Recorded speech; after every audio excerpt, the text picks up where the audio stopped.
In today's video, I'm going to teach you how to add product in Odoo. We're going to keep this simple and practical so you can follow along easily inside your own Odoo dashboard. If you're managing inventory, sales, or product listings, adding products correctly is one of the first things you'll want to learn, because this is where all the core product information begins. To get started, go to your Odoo dashboard and click on the Sales app. This will take you into the Sales workspace where you can manage customers, quotations, orders, and of course, products. If you have multiple apps installed, just make sure you're selecting the Sales app from the main dashboard before moving on. Once you're inside the Sales app, look to the top left toolbar and click on Products. A drop-down menu will appear. From that drop-down, select Products again. This will open the full Products page where all of your existing product entries are stored and managed. Here you'll be able to see the products that have already been added to your system.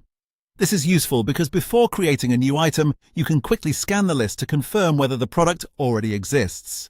That helps avoid duplicate entries and keeps your product catalog organized. When you're ready to add a new product, click the New button in the top left corner of the page. This opens the product creation form, which is where you'll enter the details for the item you want to add. Take your time here and make sure the information is accurate, since these details may be used later for sales orders, inventory tracking, pricing, and reporting. Now enter the product details in the available fields.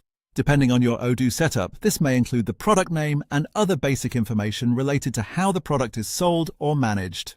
The key thing is to fill in the product information in the form provided, based on what you need for your business workflow.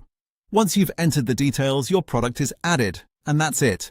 You've successfully created a new product in Odoo. As a quick tip, it's always a good idea to review the information before moving away from the page, just to make sure everything looks correct and complete. Keeping your product records clear and consistent will save time later when processing sales and managing operations. That's all for this video. Thanks for watching.